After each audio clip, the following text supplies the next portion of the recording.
lesson is my body. Our body works like a machine with the help of various organs present in it. हमारी body एक machine की तरह काम करती है जिसमें बहुत सारे ऑर्गन्स प्रेजेंट होते हैं. अब ऑर्गन क्या होते हैं? आपका हार्ट, लंग्स, आईज, स्टमक, ये सारे ऑर्गन हैं. Organ are special structure present in our body that perform specific functions. Organs जो हैं वो स्पेशल स्ट्रक्चर है बॉडीज में जिनकी एक पर्टिकुलर बनावट होती है, हमारी बॉडी में होते हैं और एक स्पेसिफिक काम करते हैं. जैसे हार्ट का काम है ब्लड सप्लाई करना, ये कोई और काम नहीं कर सकता, राइट? तो heart, eyes, stomach are some of the many organs present in our body. Heart, eyes, stomach जो हैं कुछ ऑर्गन्स हैं जो हमारी बॉडी में प्रेजेंट होते हैं. Our body consist of many systems. हमारी बॉडी बहुत सारे सिस्टम्स बनाती है. एक ऑर्गन अकेला कुछ नहीं कर सकता. जब ये ऑर्गन्स कंबाइन होते हैं तो हमारी बॉडी में एक सिस्टम बनता है और उसी से सारा काम होता है. जैसे ब्रीथिंग सिस्टम, रिस्पायरेटरी सिस्टम भी कहते हैं, जैसे स्केलेटल सिस्टम, ये सारे system.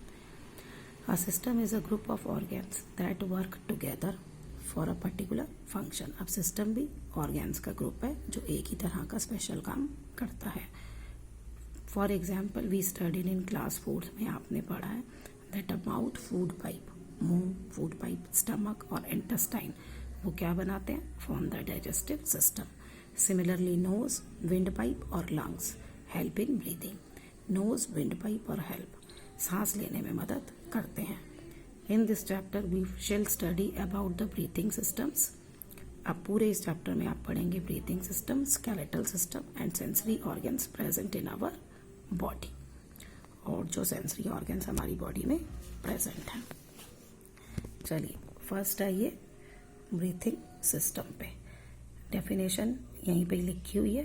Process of taking in oxygen and giving out carbon dioxide is called breathing. हम क्या सांस लेते हैं? ऑक्सीजन, और छोड़ते क्या है? Carbon dioxide. सभी लिविंग थिंग्स ये काम करती हैं, तो इस प्रोसेस को कहते हैं breathing. The process of breathing takes place continuously without any rest. अब ये जो प्रोसेस है ब्रीथिंग की, ये लगातार होती है, कोई रेस्ट नहीं. अगर ये रेस्ट लेगी तो हम मर जाएंगे. If this process stops for more than 2 minutes living beings die. और अगर ये प्रोसेस रुक जाता है 2 मिनट से ज़्यादा के लिए तो जो लिविंग थिंग है वो मर भी सकती है. और जो कोरोना है वो आपका सीधा इसी ब्रीथिंग सिस्टम पे अटैक करता है.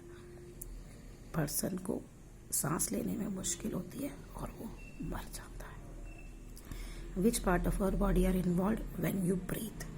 कौन से आपके बॉडी के पार्ट्स हैं जो ब्रीथिंग में इन्वॉल्व होते हैं? Let's find out. The air we breathe in और inhale, कहता है हवा जो हम breathe in और inhale सांस लेते हैं कहाँ से एंटर होती है हमारी बॉडी में? Through nasal opening of nose. हमेशा सांस नाक से लेनी चाहिए, मुंह से नहीं लेनी चाहिए, क्योंकि नाक में हेयर्स प्रेजेंट होते हैं जो डस्ट पार्टिकल्स को और जर्म्स को हमारे अंदर जाने से रोक देते हैं. The nose is connected to 2 balloon-like structure inside the body by a wind tube called windpipe. जो nose है, balloons जिसे हम lungs कह सकते हैं, उनसे connected होते हैं through a windpipe. यानी पहले जब आपने सांस ली वो through nose होते हुए windpipe से गई. ये रहा आपका windpipe, ये windpipe से गई और फिर वो सीधा lungs में चली जाती है. The 2 balloon-like structures are called lungs. In the lungs, oxygen is taken up by the blood. अब lungs में जो ऑक्सीजन है वो ब्लड में चली जाती है और कार्बन डाइऑक्साइड जो लंग्स में है, जो ब्लड में है, वो लंग्स में आ जाती है. This carbon dioxide is then driven out of the body. ये कार्बन डाइऑक्साइड बॉडी से बाहर निकाल दी जाती है and exhaled through the nose. यानी बाहर, एक्सेल्ड मतलब out of the body, driven out of the body. Inhale मतलब अंदर लेना, एक्सेल मतलब बाहर निकालना. Through the nose the oxygen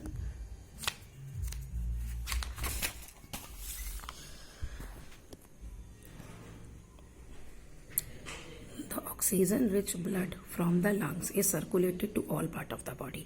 अब ये जो ऑक्सीजन रिच ब्लड है, जो लंग्स से ब्लड में ऑक्सीजन आई, वो पूरे बॉडी पार्ट्स में चला जाता है। Blood collects carbon dioxide from the parts of the body, और ब्लड जो है ये कार्बन डाइऑक्साइड कलेक्ट करती है बॉडी में से और इसको वापस ले आती है। जो आप ऑक्सीजन लेते हैं, जो ब्लड में जाता है, वो सेल के पास जाता है। वहाँ पे आपका फूड इसके साथ कंबाइन होता है, और जहाँ एनर्जी रिलीज होती है, एक रिएक्शन होता है केमिकल, और उसमें कार्बन डाइऑक्साइड रिलीज होती है जो ब्लड में वापस आ जाती है। We thus understand that during the breathing process, oxygen is consumed by the body.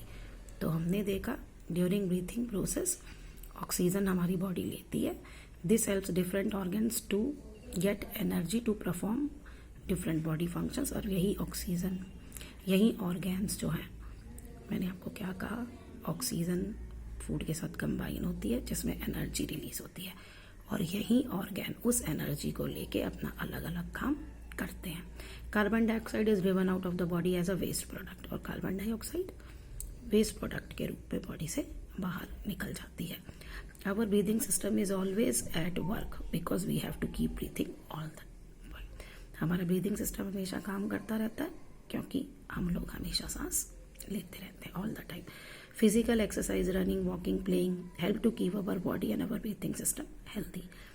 तो ये वॉकिंग करने से, खेलने से, रन करने से हमारा जो ब्रीदिंग सिस्टम है और जो हमारी बॉडी है वो हेल्दी रहती है।